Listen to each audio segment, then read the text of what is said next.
Oh, thanks. What did you think of the trailer for that? It looks good. What do you Sometimes think? the action over the top of those, I don't think they're good this time. I think Kylo Ren is over the top. I think he just acts like a spoiled little white I think we'll boy. be okay. I couldn't I don't stand think the way he acted in the last film, Go but down enough. maybe that's the feminist in me talking. Like, he just needs to go to timeout. I don't. But Maybe I wonder. Can you button this This is new. Everybody stuck it in here. I guess I'm fine with not having a button if I just stuff these things in. anyways, good luck. Thank Thank you you. so much Thank again. you for the work you do. All right. Now I feel like half cyborg. Thank you very much. Hi. Listen, I hope you talk about nuclear weapons, especially the New START treaty. It's really important. It's a major concern.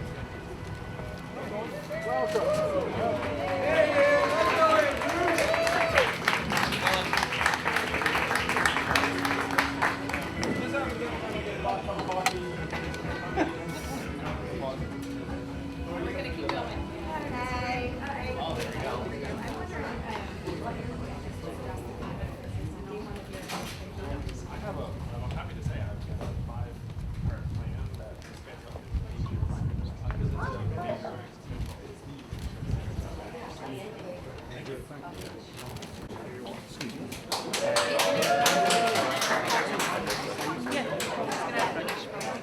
And then the thing is,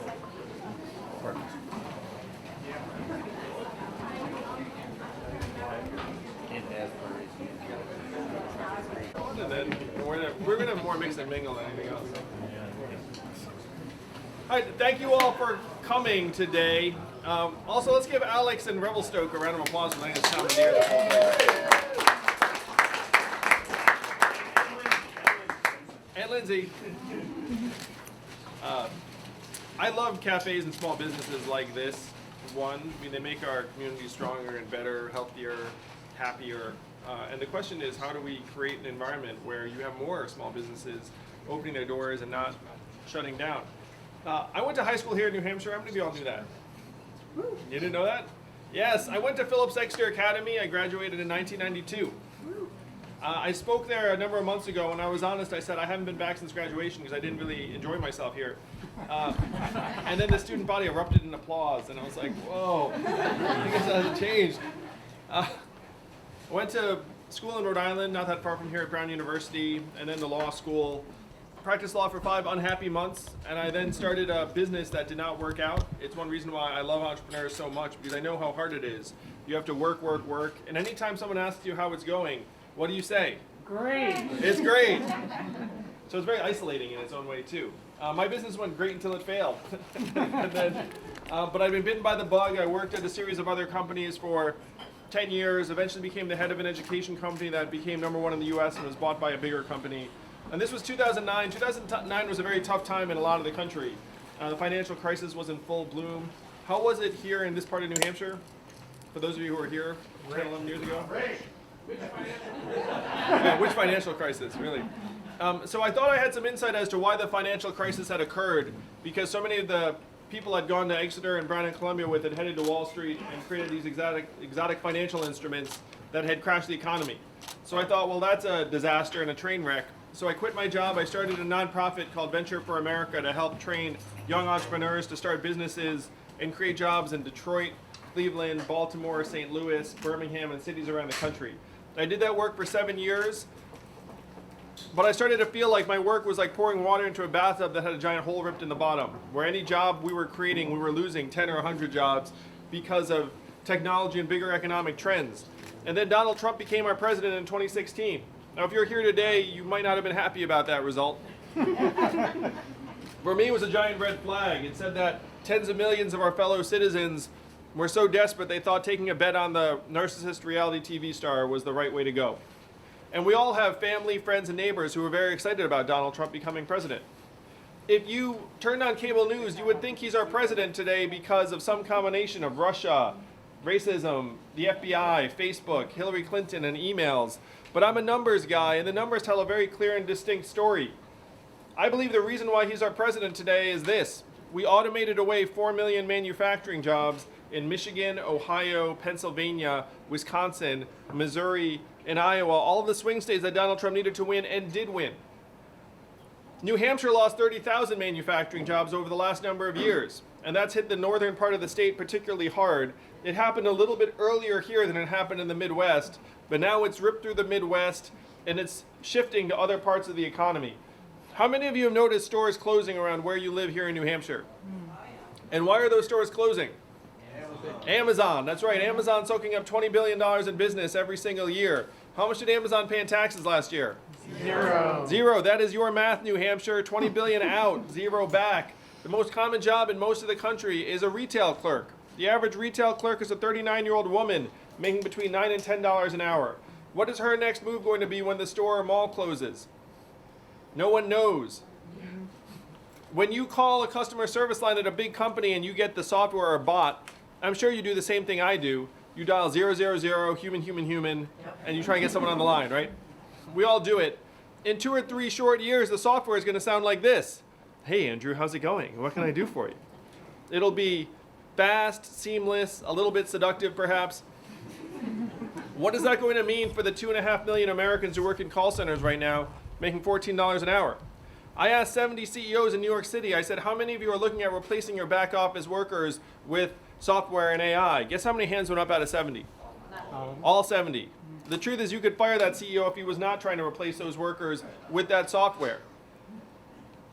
My friends in California are working on trucks that can drive themselves. What will that mean for the 3.5 million Americans who drive a truck for a living right now, or the 7 million Americans who work in truck stops, motels, and diners around the country that need the truckers to get out and have a meal? Donald Trump is not the cause of all of our problems. He's a symptom. He's a manifestation of the fact that we are going through the greatest economic transformation in the history of our country, what experts are calling the 4th Industrial Revolution. When is the last time you heard a politician say the words 4th Industrial Revolution? Just now. And I'm barely a politician, New Hampshire.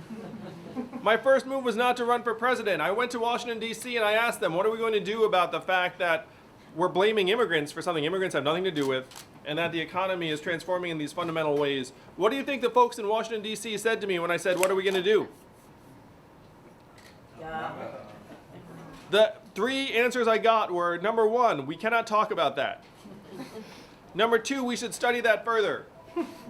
And number 3, we must educate and retrain all Americans for the jobs of the future. And I said, that sounds very responsible, but I looked at the studies. Do you know how effective government-funded retraining programs were for the manufacturing workers in the Midwest who lost their jobs?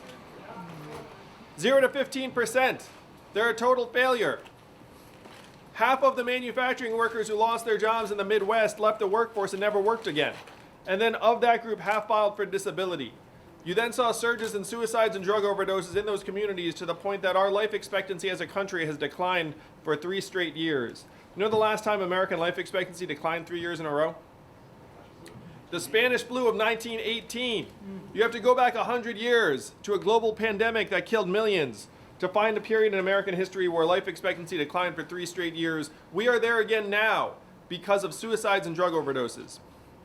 One person in D.C. said something that brought me here to you all today. He said, Andrew, you're in the wrong place. We will never do anything about this set of problems because Washington, D.C. is not a town of leaders, it's a town of followers.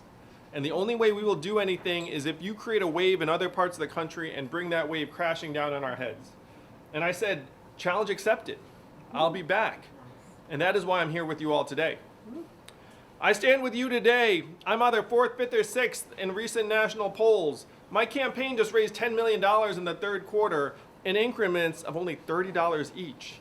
So my fans are almost as cheap as Bernie's. But there are a lot of them. The Yang Gang is a very big, wholesome gang to join. It's a very cheap gang to join. I'm one of only 2 candidates in the field that 10% or more of Donald Trump voters say they would support in the general election. And what is the number 1 criteria that Democrats have for the nominee? Beat Donald Trump. What people who've dug into the numbers see is that I'm one of the best bets to beat Donald Trump because I am bringing in people who are disaffected Trump voters, including some in this room, I sense. Like it? Thank you. Let's give them a round of applause because that's how we're in. And independents, and libertarians and people who've been checked out of politics, which is many, many Americans, as well as Democrats and progressives. We can build a much broader coalition to beat Donald Trump in 2020 by bringing in different Americans from different parts of the political spectrum. I love being in New Hampshire because each of you is worth your weight in gold in terms of your ability to shape the future of the country. I did the math. Do you know how many Californians each New Hampshire voter is worth? 1,000. So look around this cafe. How many of us, what's the fire code here? It's a fire code -1 here in this room. So let's call it 50. You see, it's more than that. I think it's probably like 80, but I don't want to get anyone in trouble. It's 100 anyway. I work That's- for the fire department. I'll hook you up. Thank you. I'm trying to find the right number. So if there are 50 people here today, that's like a football stadium full of Californians. This is a magical place where democracy actually works the way it's intended. In most of the country, you go to an American and say, vote, vote, vote. They look at you and they know that their vote barely matters because they look up and they see the pipes clogged full of money, hundreds of millions of dollars of lobbyist cash just stuffed in there. And they think their vote can't fix it. They are generally correct.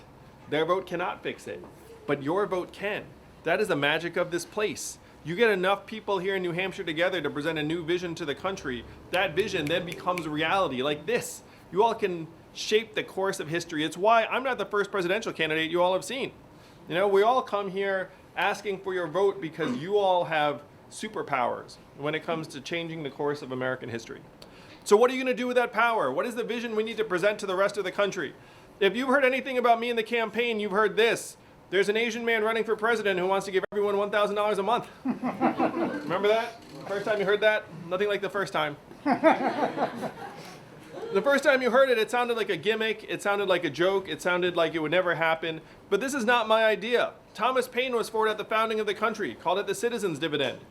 Martin Luther King fought for it in the 60s, called it the guaranteed minimum income, and it is what he was fighting for when he was assassinated in 1968. 1,000 economists, including Milton Friedman, endorsed it in the 60s. It was so mainstream, it passed the U.S. House of Representatives twice in 1971 under Richard Nixon. It was called the Family Assistance Plan. And then 11 years later, one state passed a dividend where now everyone in that state gets between $1,000 and $2,000 a year, no questions asked. And what state is that? Alaska. And how do they pay for it? Oil. And what is the oil of the 21st century? Data, technology, AI, self-driving cars and trucks. How many of you saw the study that said that our data is now worth more than oil? Raise your hand if you saw that study. Keep your hand up if you remember getting your data check in the mail. Did it get lost? Where did the data check go? I'll tell you where it went. It went to Facebook, Amazon, Google, and these trillion-dollar tech companies that are literally paying zero in taxes. The reason why we're working on self-driving trucks is because it will save $168 billion a year if we automate truck driving. How much of that will you see? How much of that will the American public see? Zero. Because it's going to flow to the bottom line of these mammoth tech companies who pay zero in taxes. This is what you have to keep from happening, New Hampshire.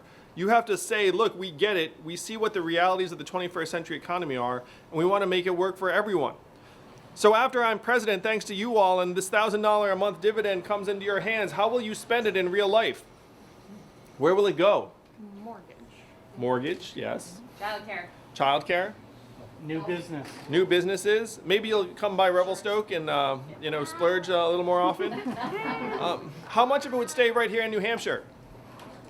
Most of it. Most all of it, not all of it. You'd upgrade your Netflix subscription and you'd buy an extra blender on Amazon. But most of it would stay right here in New Hampshire. It would go to businesses right here. It would go to daycare expenses and Little League signups and local nonprofits and arts and culture, car repairs you've been putting off. The money would flow right here through the state over and over again. This is the trickle-up economy from our people, our communities, and our families up.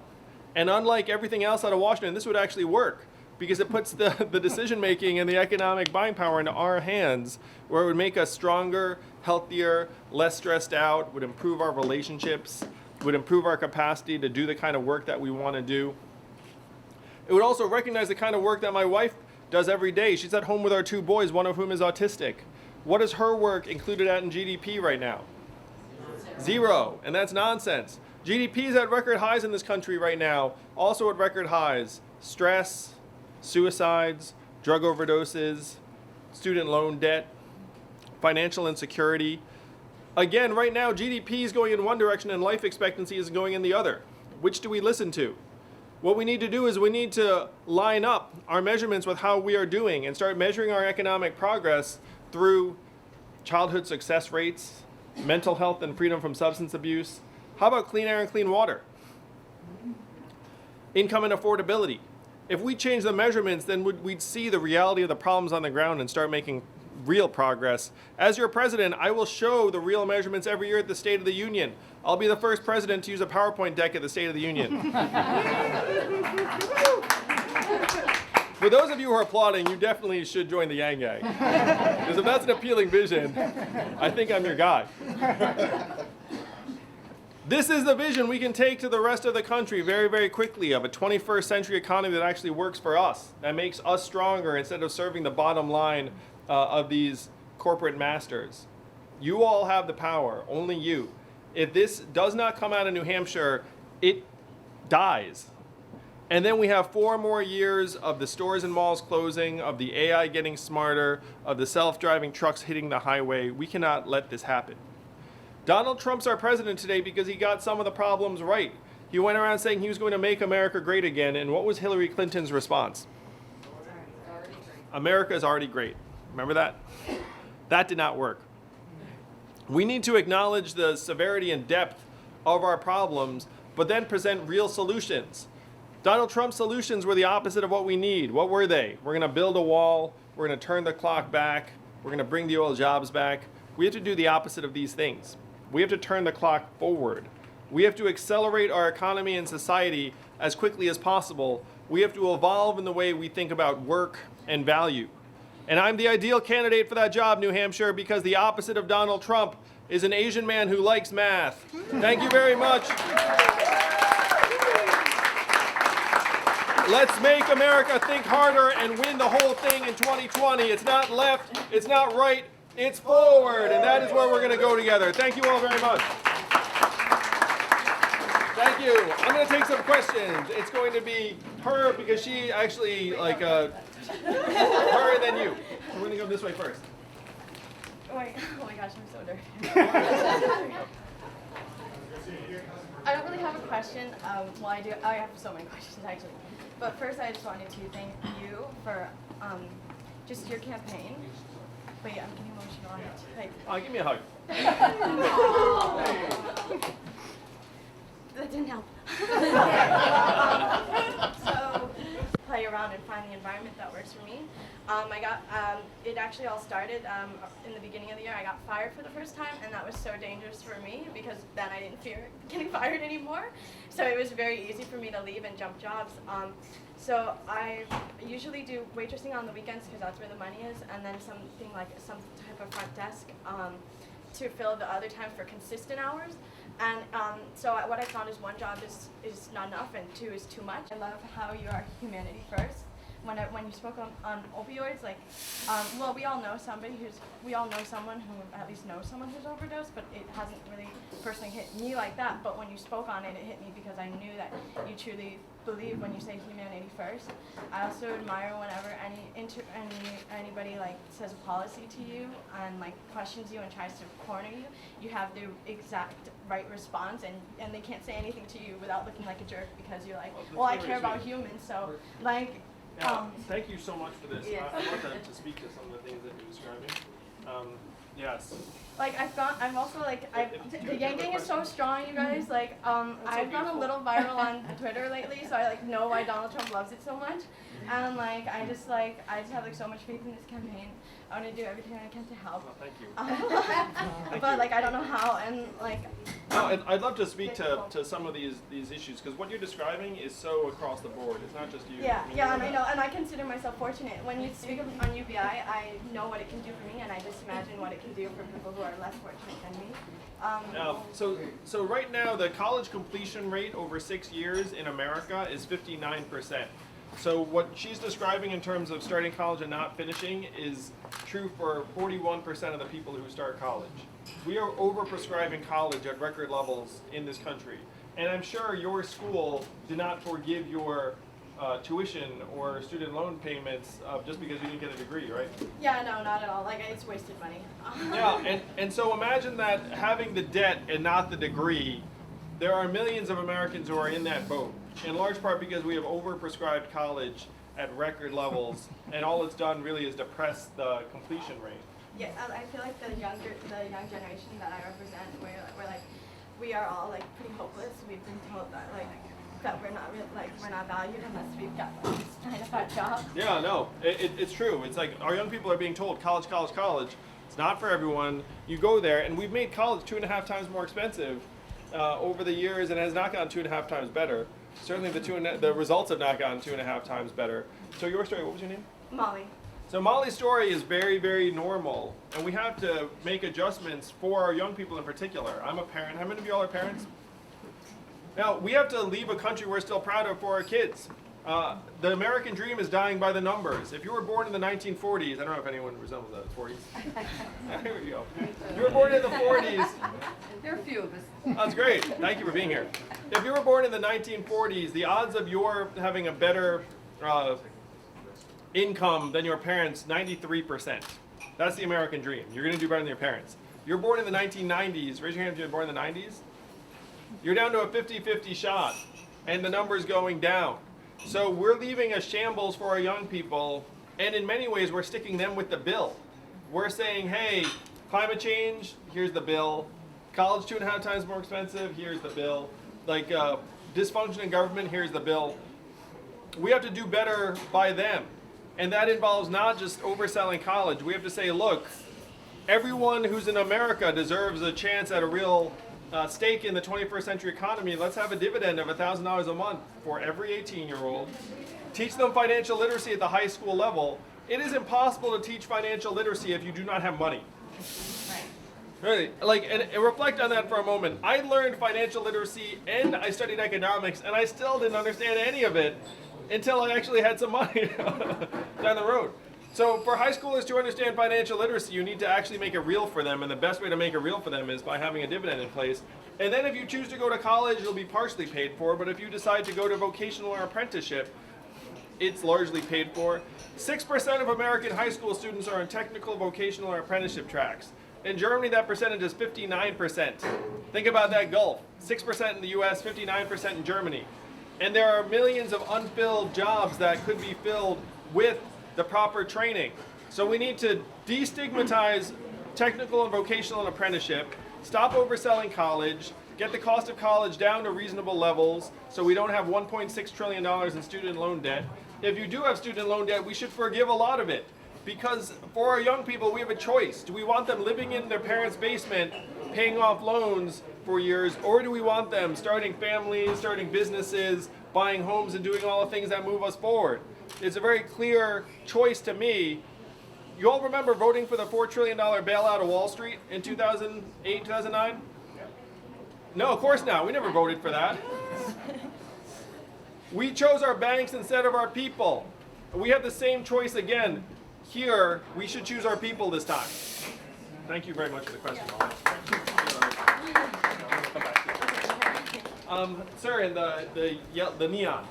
Thanks for this opportunity.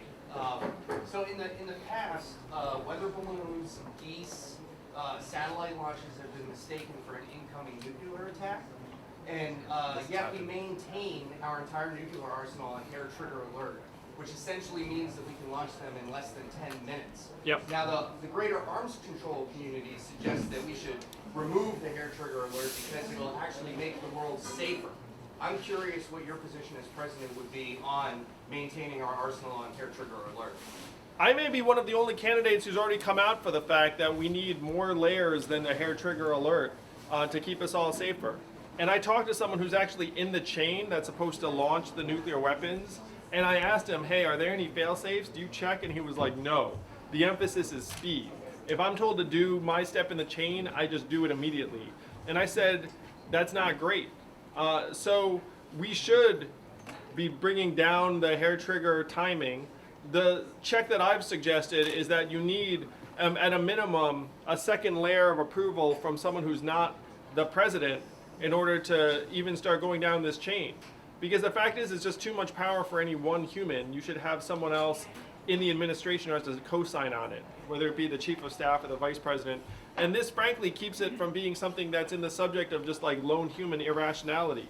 I mean, there was this incredibly tragic story about a plane that went missing. Did you see this? And it seems the most plausible explanation is just the pilot took it into the middle of the ocean because of essentially a nervous breakdown. We all have fallibilities and failings, but the fate of humanity should not rest in any one person. So I would bring down the hair trigger. The fact is, right now we do have. Everyone knows that in the case of America, we have so many different ways to retaliate that a genuine attack on us is essentially self-immolation, self-destruction. And so taking down our alert level does not change that calculation on the part of another country. Thank you. Thank you. I love the line of questioning so much. Yes? Speaking of young people, would you support lowering the federal voting age to 16? Yeah, I would. It's on my website. We should lower the voting age to 16. Now, this may be controversial to some people, so I'm going to give you the arguments for lowering the voting age to 16. Number one, studies have shown that the younger you are when you first vote, the more likely you are to vote throughout your life. So if you vote earlier, more likely to become a lifelong voter. Number two, would turn all American high schools into hotbeds of political activity because the juniors and seniors can vote. That's transformative for the culture. Number three, young people will be here longer, so they should have a stake. They can pay taxes at 16, so they should be able to vote. The counter argument. Primarily, it's that 16-year-olds are too ill-informed to be given the right to vote. To which I respond, there are a lot of Americans that are very ill-informed right now that are voting. And we are not administering pop quizzes when they show up to the ballot box. We're like, hey, want to make sure you know what you're doing here. Like, we're not doing that.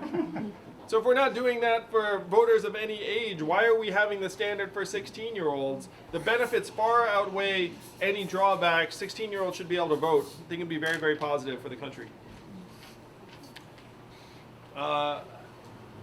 Sure. One of the things that I really enjoy about your philosophy is that geography equals destiny for so many of our children. Yeah. And so what are you going to do as president to ensure that all children have access to high quality, affordable child care so that they come to school ready to learn and their parents can work? I'm for universal child care in the United States of America. It's been proven to be beneficial every place that's had it. I'm a parent myself. I've got a 6-year-old who's turning 7 next week. On Halloween, actually. He's a very scary kid. He's not scary. He's delightful. Anyway. So he's on the autism spectrum, and then a 4-year-old who's in public pre-K. So I know the importance of nurturing a child when they're very young and of supporting parents. Where right now, parents on an island, it's very, very hard to both work and raise a kid in a way that's going to help them be strong and healthy. So we need to support parents at every level. Certainly $1,000 a month dividend. If you have 2 parents in the household, that might free up a parent to actually spend time with the children. But if everyone's working, then we need to have childcare that's affordable and available to parents. Quality childcare is worth its weight in gold. As a parent, like if you find a childcare provider that you're excited about, you're like, oh my gosh, it's the greatest thing in the world, right? Yeah. And you find that, you're just like, oh, and you know when they actually care about your child and will invest in them. And you also know when they won't, when they're just sort of there and just like, it's, you know, it's like you're just sort of like there are child care providers out there where it seems like the mission is like, keep the kid breathing. You know what I mean? The kid breathes, I have succeeded. And then there are child care facilities where it's like, hey, we're going to actually try and drive the development of this child. And we need to create the latter environment for as many Americans as possible in the days to come. Thank you. Thank you. Want something here? What's going on? No, sorry. Are you Thank taking you. it off? That's fine. All right, the glasses. Sorry, in the back, yeah. Thanks for taking my question. You've already kind of touched on a little bit of this, but I'm wondering, what would you do to end Alzheimer's and what would you do to support kids? What was the second? Caregivers. Caregivers. I think there's a saying that you're either a caregiver, you will be a caregiver, or you will need a caregiver, and those are the only 3 categories of human beings. I'm excited about the freedom dividend in part because it will augment the resources for an aging population to be able to build support systems around people. Alzheimer's is a killer that we can actually make rapid progress on if we invest the proper resources. I've been really encouraged by some of the cutting edge research to the fact that we might be able to unlock the actual mechanism that's causing Alzheimer's in the brain. We're learning more and more about it. But Alzheimer's, when someone has Alzheimer's, it's not just them. We know it's the entire family, it's the community, it's years and years. And we need to put the resources to work to help support individuals who are in that position, because it's all of us. It's all of us at some point in our lives. One thing I'm very passionate about is right now, about half of Americans will never retire. This is a related issue. And Social Security benefits are not sufficient.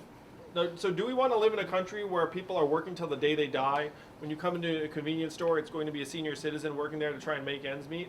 Or would you rather have a society that says, look, every American should have the ability to spend some of their golden years actually not working themselves to the bone?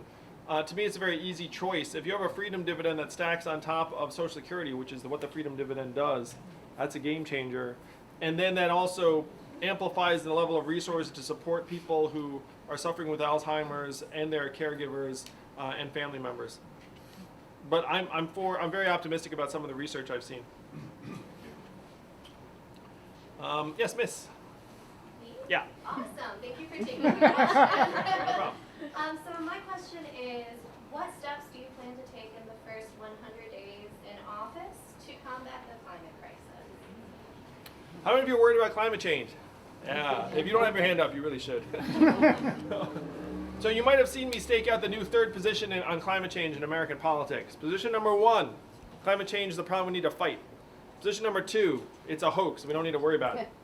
And then Andrew Yang's position number 3, it's worse than you think. And then we have to take huge steps. So the last 4 years have been the 4 warmest years in recorded history. July was the warmest month in recorded history. A new study came out that said the ice pack in Greenland is melting at the rate projected in 2070 today. Think about what that's going to mean. I was in Portsmouth, and I was shown dozens of buildings that are now flooding regularly that were not flooding before. And there was a multi-million-dollar shrimping business that went to zero because the water got warm and the shrimp died. So this is with us right now, and we need to make massive adjustments. So the first thing we need to do is take some of the hundreds of billions of dollars that we've been subsidizing the fossil fuel industry with and move towards renewable source of energy, wind, solar, hydro, geo, as quickly as possible to try and move us in that direction.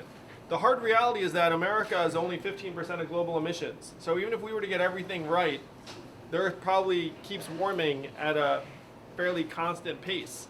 So you have to look at the other 85%. Right now, China is going to developing countries and saying, hey, got great news for you. I've got a power plant. It burns coal. Do you want it? And what do those countries say? Yes. Yes, we do. Because for them, it's just energy, energy, energy in the cheapest way possible. So if you're America and you want to change that, what do you have to do? You have to show up to that developing countries and say, hey, how about you don't take the coal burning power plant, and I've got all these incredible solar panels for you and wind turbines, and we're going to subsidize the heck out of them to make it so that this is a no-brainer for you. We subsidize other things in our export-import bank. We need to be subsidizing renewable energy technologies. You like that? That's fantastic. The other thing is that we have to not have any illusions that if we do less of the bad, we're going to be all right. We have to do more of the good. That means reforesting tracts of land, reseeding ocean ecosystems. Right now, the Atlantic Ocean is losing 4 to 8% of its biomass every year. That's terrible. So we have to try and rebuild that biomass through actually seeding ocean beds with plant life that can then resuscitate some of these ecosystems.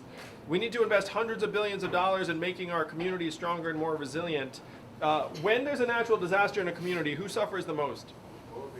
Poor people. Often people of color, because those things overlap very strongly in the United States. People who don't have a car to get into to drive to safety. People who don't have adequate shelter.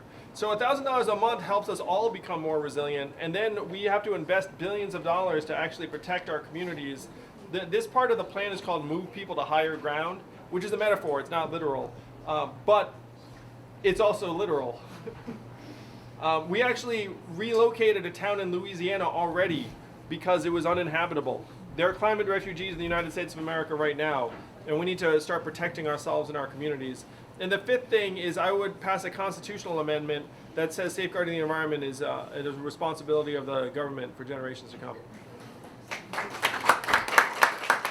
I've got one last question to take, and I'm attracted to the young man in the checkered shirt. Yes. So we heard a lot over the past few weeks about President Trump's withdrawal from Syria and kind of the fallout from that. And it was actually just announced a few minutes ago that he's lifting all sanctions on the Turkish government that had been imposed in response to their invasion of the Kurdish lands in Syria. What would you propose to do about that situation, that problem? Well, that situation's a microcosm of what's happened. It's terrible. It's tragic. The fact is, you pull the rug out from under allies, and then you see the reality that follows very quickly. I've signed a pledge to end the forever wars. I don't think it's the will of the American people to be in a constant state of armed conflict for years or decades, and that is not the way the Constitution intended it either. The Constitution said Congress shall have the ability to declare war. The problem is that Congress moved that authority to the executive branch and then essentially washed its hands of it, said I want nothing to do with it. And now we have an executive branch that is becoming an unpredictable and unreliable partner and ally to people in the Middle East and Syria and around the world. So the goal is this. If you look at the chain of events, we were disintegrating and falling apart at home, so we voted in Donald Trump, who's now breaking long-standing alliances right and left.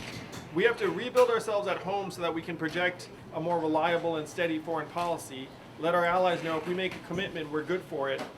It was James Mattis, the Secretary of Defense, who said if you invest less in diplomats, you have to spend more on ammunition. That is the wrong formula.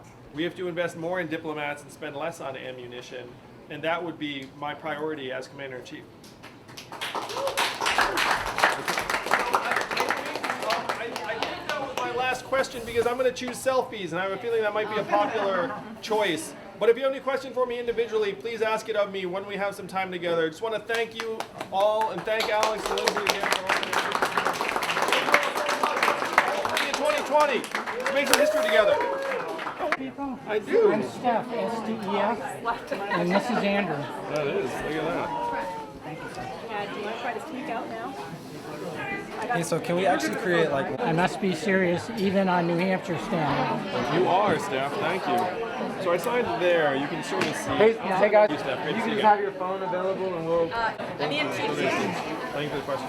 Yeah. I love it. I'm so glad that. All the candidates, and most people are like really cagey about it. No, it was just do it. Yeah. Just do it. How do I, Thank you. Thank you. It's unlocked. Thank you so much for being here. I didn't get to ask you my question. I'm a proud union employee here for the City of Concord Fire Department. What can you offer briefing as I think Google tried and they got shut down for the last month. This entire freedom dividend plan was actually championed by the MVS. No, it's how you doing?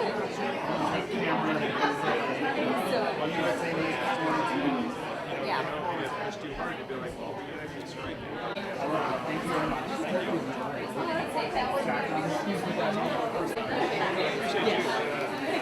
For that.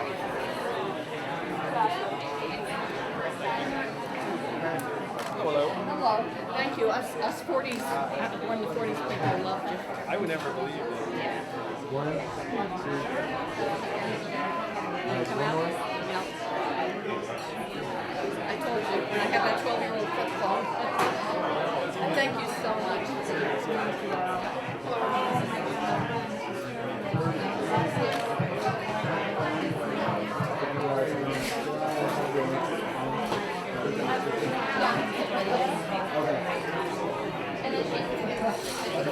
Anytime. One,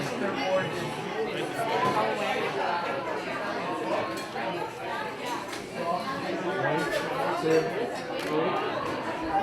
One more. Nice.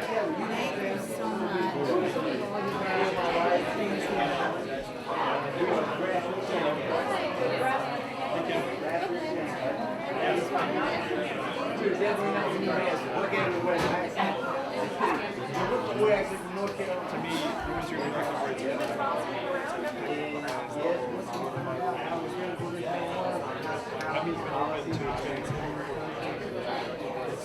All right.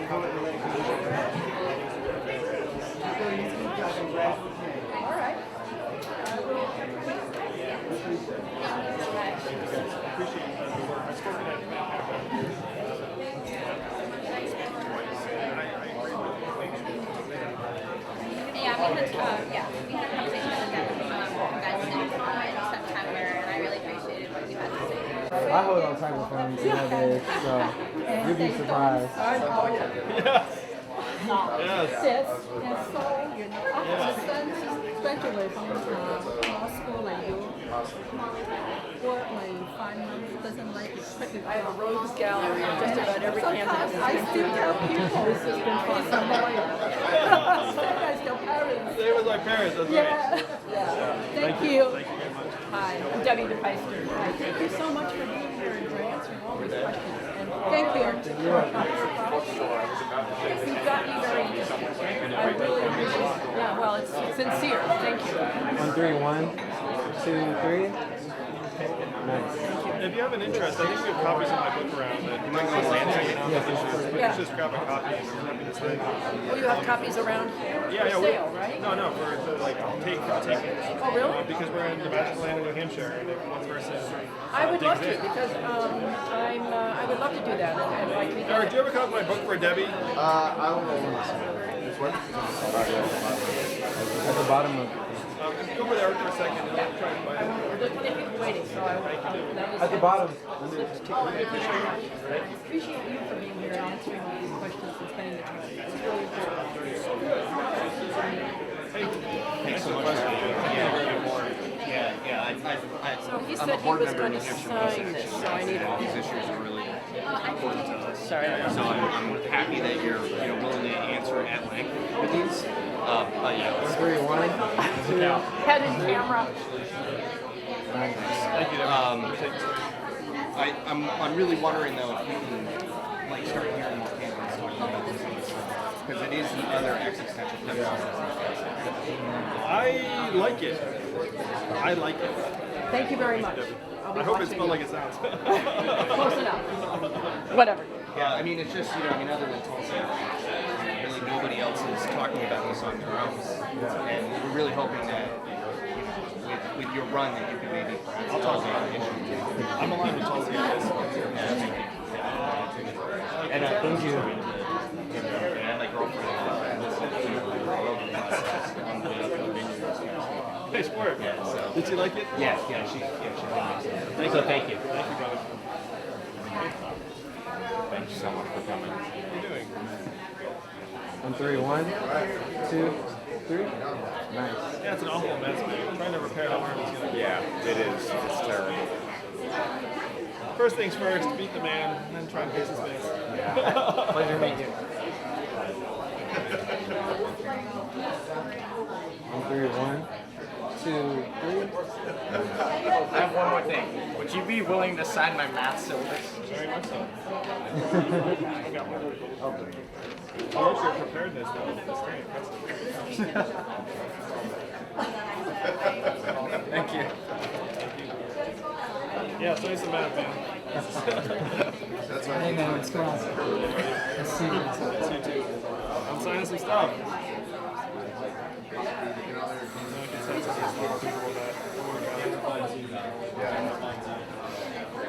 I like you trying to make this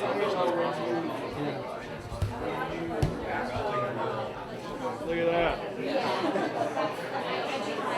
Look at that. Little expando.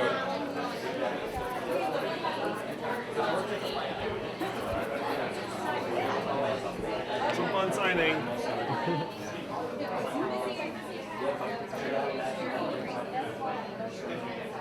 So iconic. It's that scarf. Look at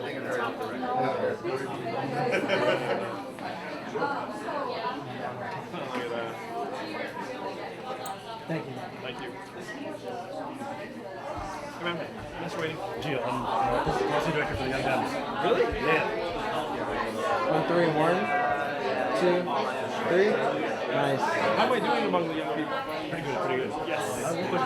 Sure. So in terms of cybersecurity, healthcare system, given how it's like cyber attacks against the healthcare system, sort of like shut down the system. Are you in town talking anything about Yeah, I mean, it's on my list. To me, I like vital infrastructure, healthcare be on that list. But like the financial incentives to hack our healthcare infrastructure is lower than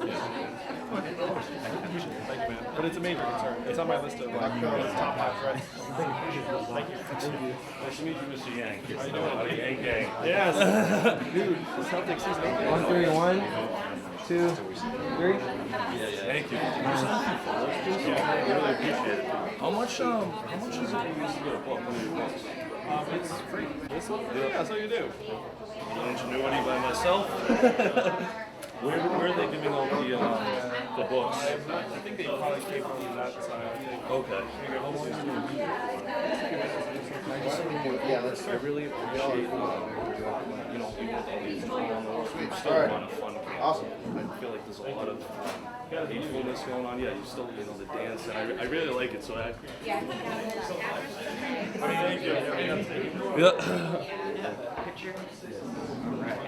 I like that. Hey, great to meet you. Great to meet you too. Thank you for being here. We do bunny ears. Sure, you want bunny ears on each other? Yeah. All right. Okay, I'm 3, 1, 2, 3. And then I'm sure you don't have so much time to read right now. But do you have any favorite books? What genre? What do you think?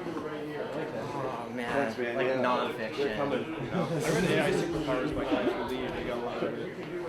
Yeah, I really like you're very forward thinking. You're thinking about ideas of technology, especially I mean, the government's taking over. Yes, thank you so much. Thank you, man. Appreciate you. Nice to meet you, Eddie. We haven't met. No, my name is Alex Bennett. I got that shirt. I'd like to talk to you about a technology solution that could help displace truck drivers. Oh, yeah, what's that? It's called InGarage. It's a network of mechanical mentors. So it allows for senior citizens who have basic mechanical skills and time on their hands, and a workshop to teach young people in their space. The garage is the first house space that exists. I love the garage.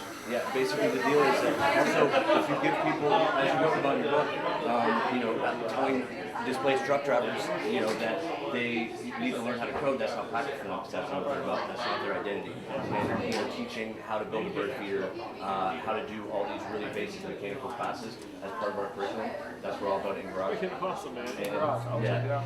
Thank you. Here's your sticker. There, you give me a sticker. Here's my information. You're an amazing candidate. What you're doing for America is amazing. I'm a veteran. I'm from Bangor, Maine. And just everything that you wrote about in your book, I think that being able to love something, you really have to know it. And I think that you have a plan for loving America more than anything. Thank you for your service and what they're building now with the garage, man. It's so needed. Yep, and I'd love to talk to you more about it in the future after you're done your candidacy. Once you're president. I read a book from President Obama before he became president, Dreams of Our Fathers, and I read that, as he was a candidate, and then I read your book as you're about to become president. I truly believe that you have what it takes. Well, you would know, Alan. Thank you so much. Yeah, appreciate it. Thank you. How's it going? Good. See you the next time you have the power forward? Yeah, sorry, they only have 5. They grabbed Ivan Rav on a 2-way. They did? Yeah. I gotta know, because I'm a Sixers fan. And you're Okay, I'm numbers 3, guy. 1, 2. Big night for you, man. Yeah, against the Celtics. I gotta know, what do you think of the process, though? Because you're a numbers guy. Dude, I think Sam Hinkie is a freaking genius, and thank you. You know. Yeah. I mean, he really set the stage for that team to succeed. No, they should. If they win a title, they should give him a ring. Hey, I think you should go on the float. Yeah, I agree with All you. right. Hey, thanks for bringing UV out to the Thank you, forefront, man. Jack. Do you want me to sell your hat or anything? Yeah, no, that'd be great. The only one in the field office with one. Do you have the silver? No, that's so badass. Oh, yeah, Silver's silver. even better. Let's do it. I'm telling you, man. That's tide coming through. Appreciate it. Thank you so much, Mr. President. Thank you. Appreciate you. Hello, hello. Hi, Andrew. Hi. Hi. Nice to meet you both. You have your camera? So Yeah. I'll look at that. Let's get a pic, and then happy to sign, answer questions. What do you guys have? No, I think. 1, 3, 1, 2, 3. Thank you. Okay, I was gonna take a picture. Thank you both for being here.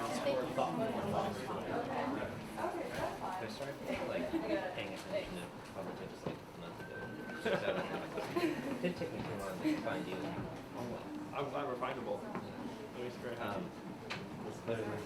It's nice to have you. Like, yeah, man. you gotta say that's That's a good campaign. Like, that's a scale. That's a good question. We're going to do something in Boston. We're going to have the biggest events we can here in New Hampshire. So keep an eye out. I might even be able to make it fun for people by bringing in but we'll do it for sure. Yeah, I'm going to fight it out here in New Hampshire. So you're going to see, we'll get a very, very big crowd. Oh, Look at that, I'm one in and you already found the right candidate. Yes. And you're just like too polite. Hi. Hi. Nice to meet you, Andrew. How are you? I'm good. I'm Andrew as well. Good. May I? Yes. Sorry. He's got a very impressive stash. That is a meaningful compliment. That is a meaningful compliment. 1, 3, 1, 2. So it's very possible I could have cut the front of you and see you there. Just so we're like bringing step down. Is that the? It's fine. I'm actually trying to move away from $1,000 a month or more. I think it's really good. And also, she's busy from Georgia. Like, hear it from Georgia. If you don't have money, it's not necessarily your fault. Are you really? Yeah, people are lucky. So I think normalizing it, it's like take one person or something. Normalizing it. Oh, I believe it. I also really love your debate answers where it's like basically like 30 seconds, like 30 seconds spot on where you don't go over. I just play the game, play around, we really do appreciate that. Yeah, so thank you very much. Yeah, no, I do believe in you. Thank you. With your help, I can win. I'll get my friends. I got a couple of them. Not too many. I know you do. Enough though. All right, thank you. Christina was just a charitable foundation. I really appreciated your answers on childcare. I appreciated your really No, so it's make bears, I think. That's what it was. I love it. It was a play on the Make America Great Again, but it became Make America Great Again, and it became Make America Great Again. Yes. So it was like a play off the Make America. I don't know if you know the friendship team there, but I'm impressed with you. Okay, yeah, I've met a few folks. So we're New Hampshire's community foundation. So I know we work with them and names. Vermont's got a strong community foundation. I love your Fueling the nonprofit. I mean, you literally just get to walk around trying to make it a big group Thank you. 1, 3, 1, 2. I'll hold it. I'll stand in the back of the room. Thank you. Thanks so much. Neil, the Rhode Island Revolution. He was like one of my first donors. They started a nonprofit. Yeah, and they're doing a lot of work too. Should we watch their debates? They get really good. You can imagine a country where everyone has And they gave Andrew a little bit more time this last time. Usually don't give them a lot of time to tell people what's up. And we're going to talk about the having a ship that's so fast. So it's a lot, it's very similar to the ideas that we have which is cash. And it's about when a man or a woman get a job and kids just working. The thing I love about philanthropy is like, if you know you're just solve a problem, it's like you need like people look at you and say, you're all over the world. And they're actually, you don't have to know what we're trying to do, we really don't. We really don't. It's interesting because I'm blessed to give money to it, right? But, I'll text it to you. You can post them on your Facebook. thank you so much. Good luck. Thank you. I just don't know if you have an interest in a copy of my book. It's, if you have any. Look at that, Christina's got a hidden book set. Oh, another Christina. Oh, yeah. Well, this is Life of a Candidate. Oh, wow, yes. Yeah, I have a feeling it may be interesting. It sounds like something I will, yes, for sure. I would really admire the role you play. It's incredible. It's a dual role. It's all it is. Good luck. Thank you so much. I appreciate it. Oh, that's your my fault. fault. You gave me. Don't take my pro, please. Enjoy your trip here. Thanks so much. All right, go ahead. Thank you. Hi. Andrew, sweet to meet you. Good. You go next. Hi. Hello. Nice to meet you. Hi, I'm Representative PK. Nice to meet you. We've met before. It's good to see you again. Come on in. What a great family. And my grandmother's visiting from Georgia, and I said, well, if you're in New Hampshire, you gotta be the presidential candidate. This phone is awesome. Yeah, it's the new Bex Pro. You know, the next Now I think I debate have to is use in it. Atlanta. Oh yeah, it is a great phone. I love it. All right. Thank you so much. You got everything you need? Thank you. Yeah. Thank you so much.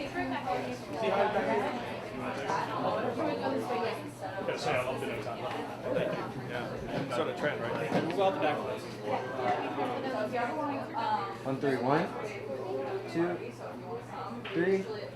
Nice. Question, I haven't been able to watch the face research.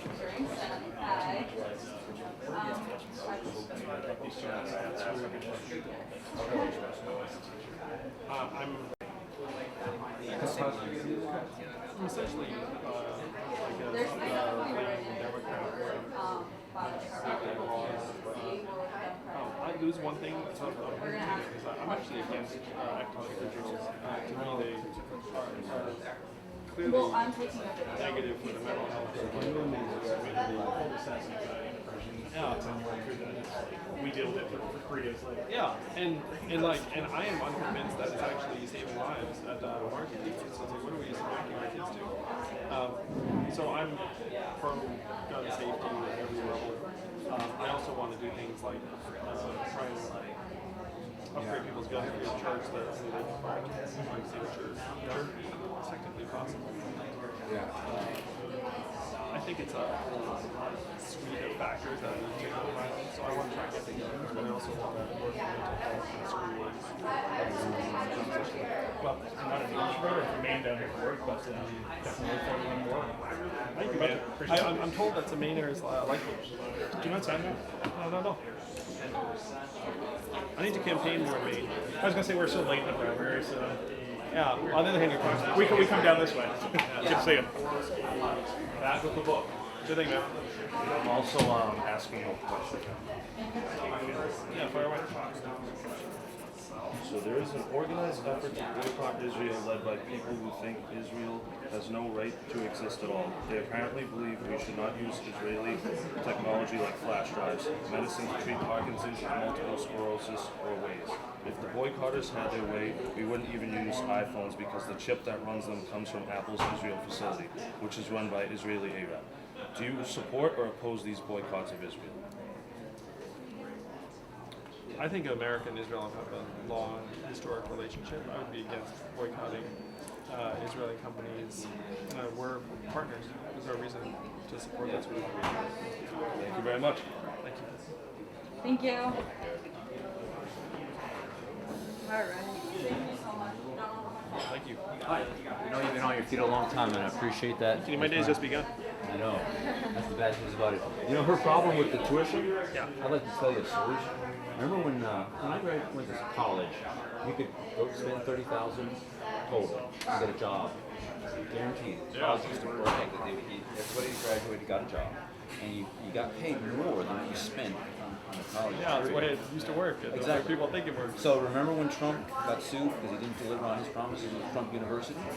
Why aren't colleges and universities required to pay people like this back their money from their endowments and from their pension plans and all the wealth they've accumulated? Because they obviously sold her a bill of goods and did not deliver on her college degree and her job prospects. People would not go into college and spend $200,000 getting a Greek poetry degree and that pays only $50,000. I don't think it pays 50. Yeah, but you've got to see the problem, right? I always say the problem. Very, very, very. But the solution very is much. hold universities accountable so that if people don't graduate, they get a refund of all their money. That is a piece of. Sue Trump University, you can sue all these other universities, right? Yeah, there has to be a greater degree of accountability in education. Yes. And Trump's a little different because it's for profit. There are certain different standards, but the principle is exactly the same. Yeah, exactly. Hi. These are my daughters. Congratulations. Hi, Andrew. They're Nice to on meet you both. schoolwork right now. Are you being taken out of school for this? We were homeschooled. That's fine. All better. Homeschool field trip. That's good. I gave your assistants these. Like it? I like that one. Did you know that you get a 20% discount when you pay your medical bills on the day they're due? The doctors will offer you up to 40% discount if you pay the bills before, so they don't have to bill you. These are an example. I'd love to talk to him. Is he still lots of time? Significant. Significant. But imagine if you went to a doctor and insurance companies told you what they're going to reimburse. The doctors told you what they're charging. There's no billing departments. You got your credit card, your debit card, and the insurance company. You pay cash. The insurance company pays 90% of the bill anyway. Sometimes 100%. You pay the difference. So because they're billing you the 20 they can bill you your deductibles. I sense where you're coming from on this, and I enjoy it. Okay. You know, you're a solutions-oriented guy. That's awesome. Homer. So I can tell. All right. Have a great day. So great to meet you both. I hope you guys are enjoying me school at home. You're a very smart dad. Hey. Have a great day. Yeah, my name's Arnie. I thought that was a really good speech you did. Thank you. A couple things I really liked. I really liked how you talked about it. Yeah, there's that. Oh yeah, we spent $750 billion that we know about.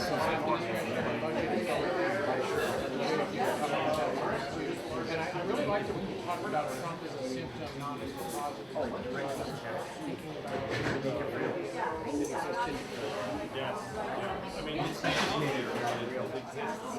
And once they try and get to them,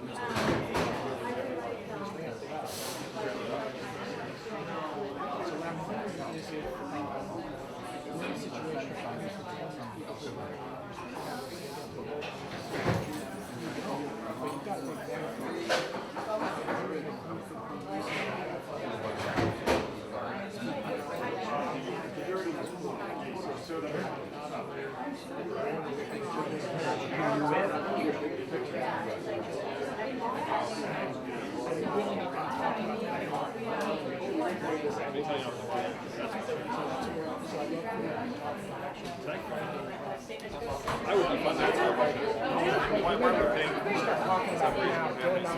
Great. I look forward to hearing more from you. See you next time. Goodbye. Okay, and then after we gotta rotate on it. You'll be the last one.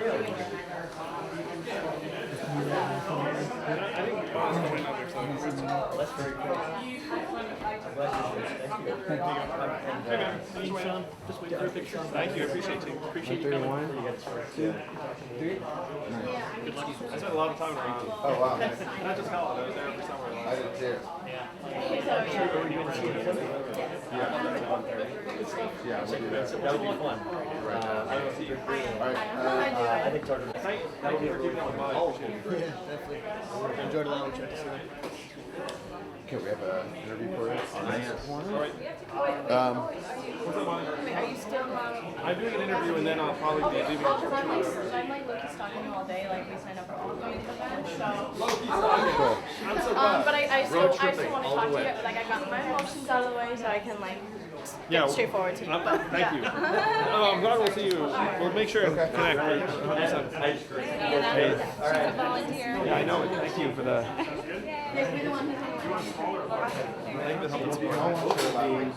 Andrew, just wanted to talk to you about the new season.